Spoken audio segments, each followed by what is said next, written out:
Hey guys, Plasticon here. It's spooky season. And when it comes to spooky season, we have some really interesting stories to tell. I have never told some of these stories to the public, just only friends of mine, but I do have a few spooky things that's happened to me in my lifetime. Being at my age now, I have seen quite a few different little things in the world that make me wonder if there's actually ghosts or demons or even aliens. But let's go ahead and get into this. I have seen, let's start with a really kind of a summer evening. Me and my family went out to a family reunion up in Arkansas. And if you guys don't know how the Ozarks are pretty remote. To get to this particular place we had to go to, you pretty much have to drive a vehicle almost on the edge of a cliff, all the way down to this area that it's called Mena, Arkansas. In Mena, Arkansas, there's a very old feeling there. Like when you get there, the place is very dilapidated. And to give you a bit of an idea, they didn't get electricity out there until the 90s. The 1990s. They didn't get electricity out there until then.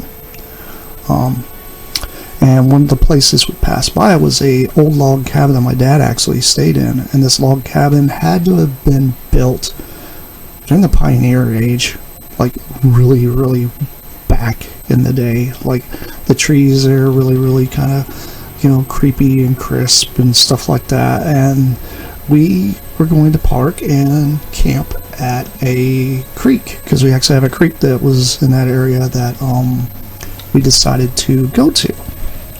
And this creek, it's really nice. It's a very calming area. But we're just kind of chilling that night and just gathered around the campfire and stuff and kind of just telling stories of just, like family stories, things like that. Nothing creepy and crazy and scary, because my family doesn't really do much of that. But me, I was always the skeptic of the group, I guess. I was always wondering if there's more to what was out there. And one night, because we camped there for a couple nights. First night, there wasn't anything really crazy. I mean, most of us were really tired from the drive, because we had to drive clear from Texas, which was a very long drive. It was probably like a 6-hour drive to get out to where we had to go. But it was very interesting. When we got there and got all set up and such, some of us kids decided to sleep outside, not inside a tent. And I happened to have been one of the ones that was like, I'm going to sleep outside. It's kind of nice and warm. I don't have to really worry about it raining or anything, because it's a very clear day and clear night. Because the nighttime is what's really going to kind of bring this on. At night, it was a very starry night. Now, if you guys have never been to an area where the sky is like not full of light pollution, you can see everything pretty clearly at night, and especially if there isn't really a full moon. The moon wasn't full that night. I think it was only like a quarter moon or something like that. But it was interesting. This whole area was very kind of old and remote, so it already kind of had a vibe to it. But being up in Arkansas, I don't know if you guys have heard, but there have been some sightings of things flying around in the air. And there was one night I literally was laying there, and I was always skeptical of extraterrestrials and spooky stuff like that. And I was laying down on my back one night, sitting there talking to my younger brother, and we were just kind of relaxing. My younger brother is like 10 years younger than I am, so imagine me being like, mid-teens. Here he is, 9, 10 years old. something like that. But I was looking up in the sky, and I watched this one, like, because I just like to stargaze sometimes. And I watched this one star, and it sat there for a little while. It didn't seem like there was anything out of place. And then all of a sudden it moved from one area to another. I know it's not an airplane, because I know how airplanes look in the sky. I mean, you're talking to somebody who was in the Air Force. I completely understand how airplanes work. There's no way this could have been an airplane, because it drifted from one area to another and stayed there. Then it moved again into like a different kind of orientation. It sat there for a very, very long time. I sat there and stared at it for a very long time. And then all of a sudden, it just shot off. Gone. Like in a blink of an eye. Kind of creepy. And as we stayed there that night, I was like, I asked my dad, I was like, have you ever seen any UFOs or anything? And my dad, being a very seasoned veteran like he was, and being in the Air Force like he was too, he was actually stationed there at Roswell when all this alien activity was going on, because he was 17. He went in, right after the Great Depression, pretty much right at the Great Depression areas when he enlisted in the service, so he was there. And he told me just many, many times he saw really interesting things in the air being stationed there at Roswell. And there's times he was like, I couldn't explain it. They looked like flying cylinders that had no wings. Like, there's no way we could build something like that. Because my dad was like, yeah, it was strange to him. I don't think he ever believed in aliens, but he did believe in really, really, really odd, strange technology that actually did exist. And it's one of those things that I personally think was very interesting. And it's a story that I figure a lot of you guys might want to hear, that, if you see something floating around in the air at night, they could be real. Now, moving on to some other stuff that I've encountered, because I've encountered quite a bit in my life, honestly. Trying to think of one of the stories, because I have at least a good 3 or 4, because I used to ghost hunt a lot in my early 20s.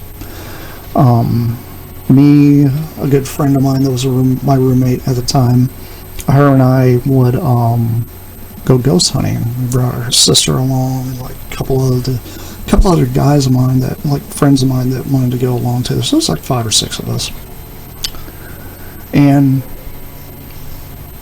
this was, early 2000s. So not everybody had video cameras. Everybody didn't have like a cell phone. So I took my tiny little, I had a tiny camera at the time. This tiny little digital camera. This digital camera I had was like I want to say it was like a Panasonic. But I took that camera with me on most of the ghost hunts we went on. There's a couple I didn't bring it on that I probably should have, because it did have like a camcorder option. Although the camcorder option was very poor, very, very, very poor quality. Because I was rich. I've never been rich. I've always been poor. But I did realize that one night we decided to go out. Went to this, at the time I'm living in Indiana, northern Indiana. If you guys know anything about Gary, Indiana, Erie, Indiana, any of that stuff, you know that those areas up there have got a lot of really, really strange things that go on. So this is like northern Indiana. north of Anderson, Indiana. Like, we lived there in Anderson, but we went north quite a bit. And if you're up there, you have a lot of cornfields and bean fields. And, you know, it being spooky season, October, November, obviously the crops have been like either cut down or partially cut down, stuff like that. So everything really already has a strange, eerie vibe.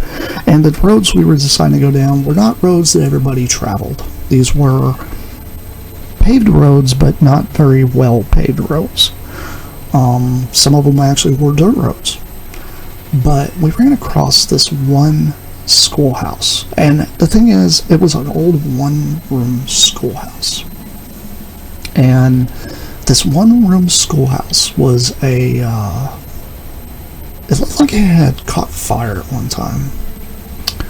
We didn't know much about it because we were just kind of going around, just scoping out old abandoned places, because, you know, in our early 20s, we're just trying to look for ghosts. We're not trying to do anything harmful, anything that would possibly cause harm to anybody or any of this kind of thing.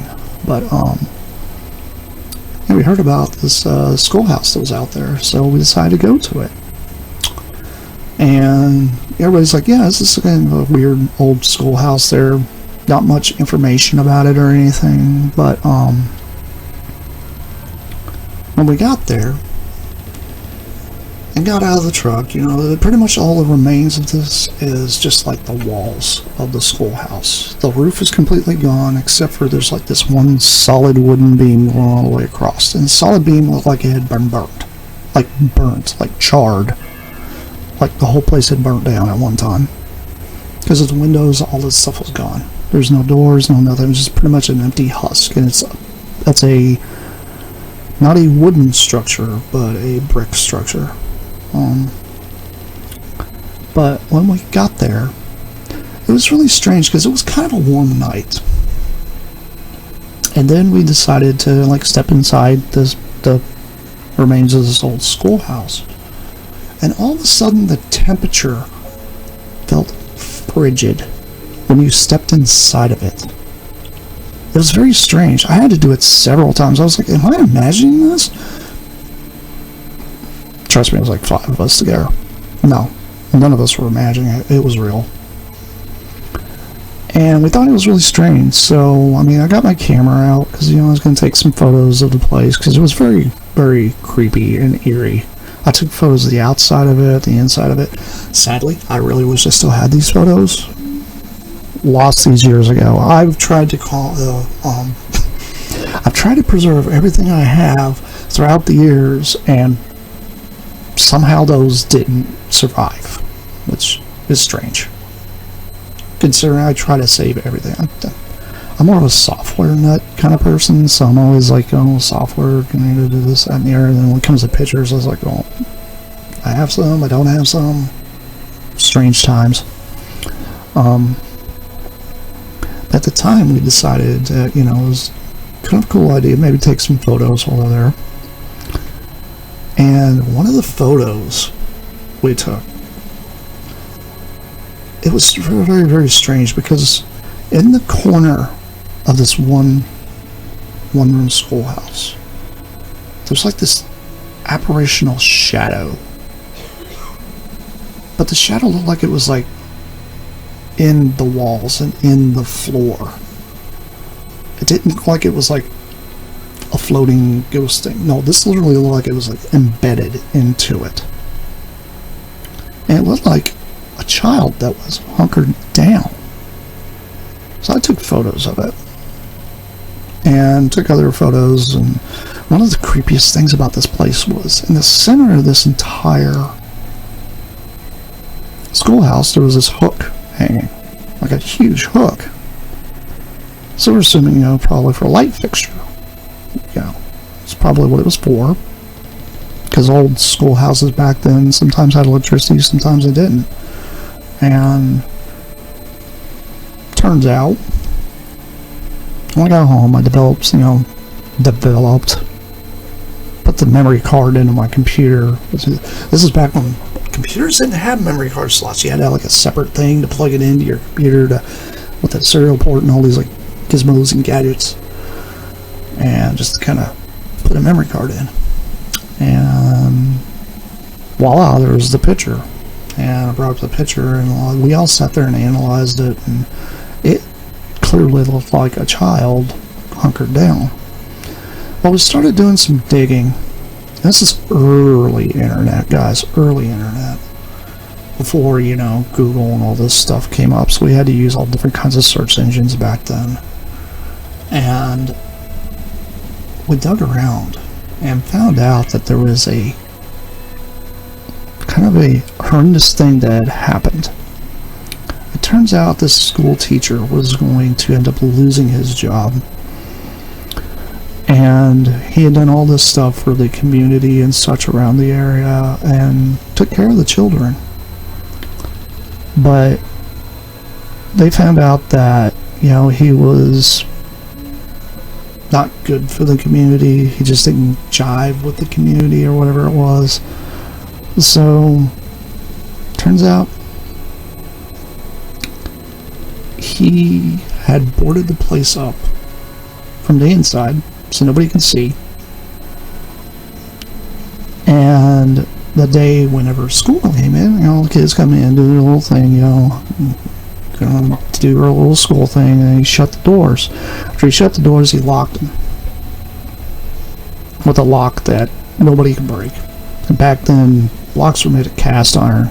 They weren't made of like a cheaper material. There was no like cell phones. There's none of this back then. Like to ring a place, you'd have to have like the old bell-shaped phone, and you'd have to like crank the thing to try to call somebody, kind of thing, you know. And there wasn't even one of those in a place like this because of how old and remote this was. Like I said, it's a pioneer age. Most people were still sending letters to get back and forth to communicate. So a lot of these kids had to walk several miles to get to their school. But after he locked the doors to this place, he had decided to just, you know, there was an aroma in the air. It turned out it was kerosene. He used kerosene. And he put kerosene throughout the entire building. And after he locked the doors, I'm assuming he must have knocked over a thing, candles or something, caught the place on fire. And when this happened, he had put a chair in the middle of the room, had a noose, and he hung himself. And as the story goes, all the children perished in the fire. The whole place burned to the ground. All was left is the walls. And completely, it's probably one of the most insane stories that I'd actually ever really got into like researching, because this was interesting to me. This is happening like the early, like I said, the pioneer ages. I can't remember the date offhand because it's been 20 plus years since I've done that. But the story itself sticks in my brain, and it's interesting. I find it very creepy and eerie that that this kind of thing happened, and not much documentation about things like this, especially back in those days. Because back in those days, it wasn't put in the newspaper, and the newspaper's correctly archived, especially in this day and age. You're not going to find any information about it. But another thing, and this kind of gets more on the borderline of super creepy, we heard about a graveyard. And, you know, this is our same kind of gig of friends. This time we decided to take our buddy's 4x4 truck and go out there. He has this big Bronco, you know, the whole nine. He's got spare tire on the back, all this stuff, right? So we drive out to this abandoned graveyard, and this graveyard has been known to be extremely haunted. It's, like I said, way northern Indiana. Turns out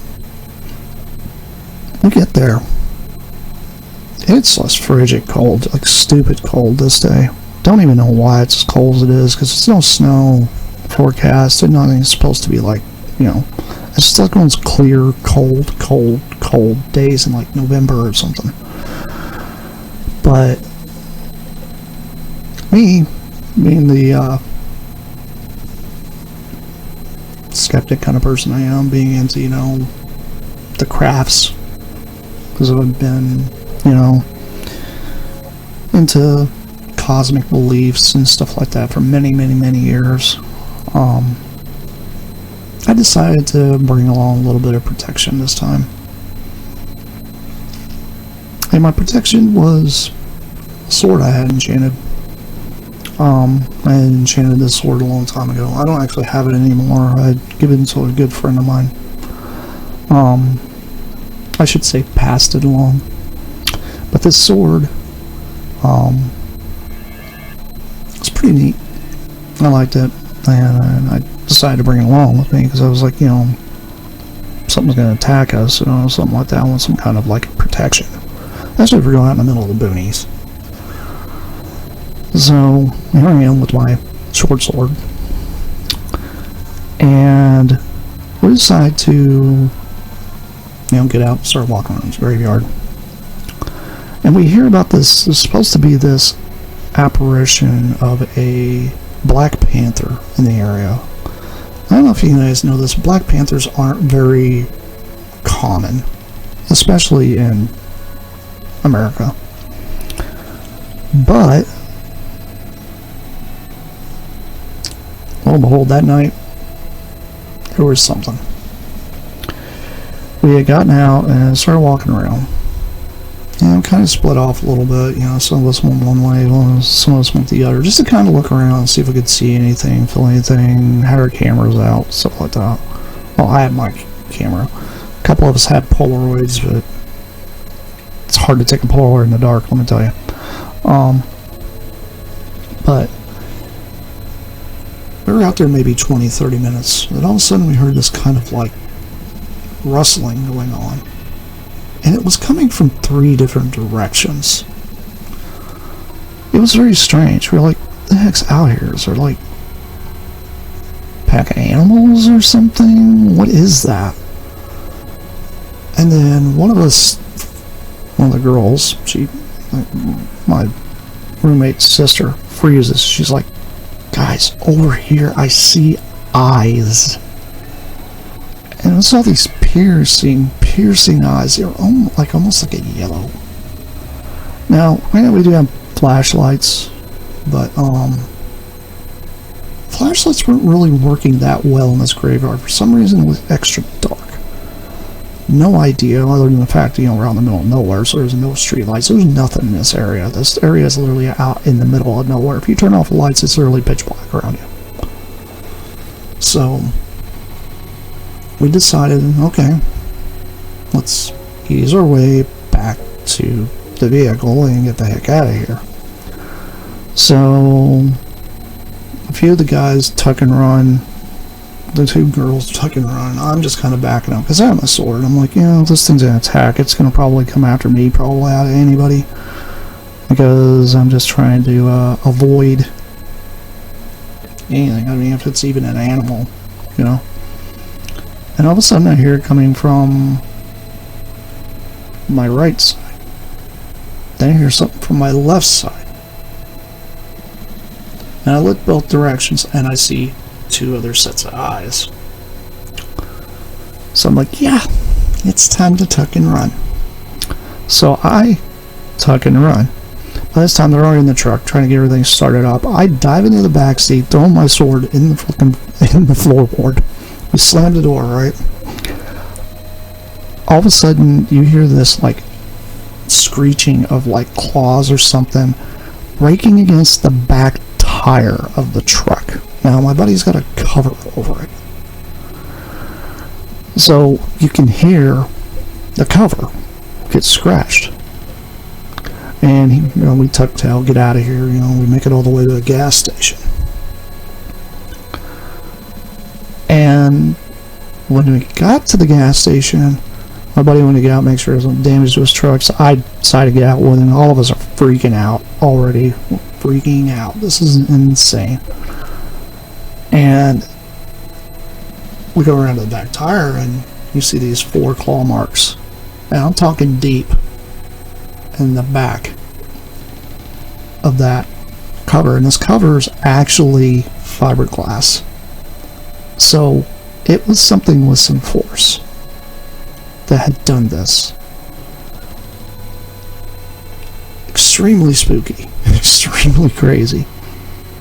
It still freaks me out to this day when I actually tell this story, because it's a story I think a lot of people should know about. I don't remember the name of the graveyard. Like I said, it's been over 20 years ago since I did have these. But I thought it would be kind of cool to tell you guys a few of these stories. And then, this last one I know is probably not going to be as believable to some people, but I swear to God, I saw it, and so did my other 2 friends at the time. We decided to go out to yet another graveyard. And this one here, we've always been told that was like, there's a haunted woman apparition or something like that that walks around out here and haunts the place.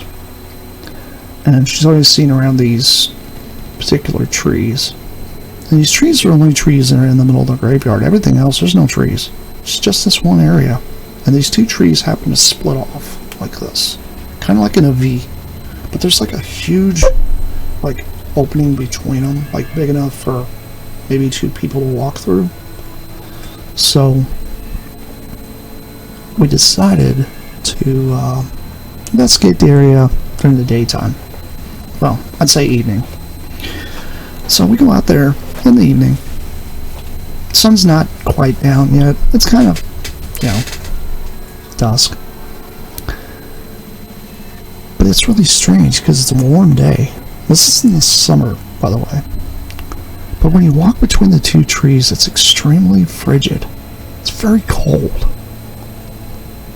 And me being a bit of a, I'm not going to say I'm a medium or anything, but, you know, I kind of have my inner wits about me. Could feel something. Something that wasn't right when I stepped between those trees.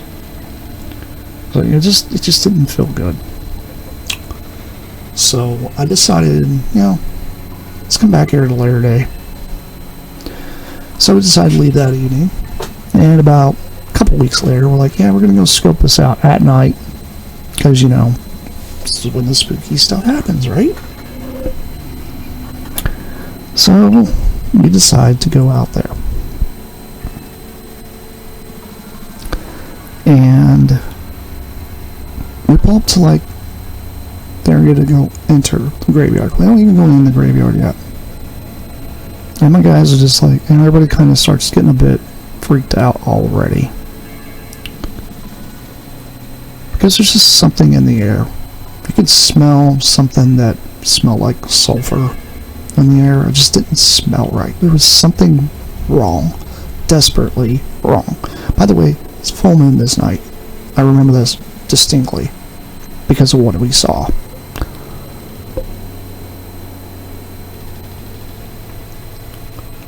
I heard a voice, and so did my friends.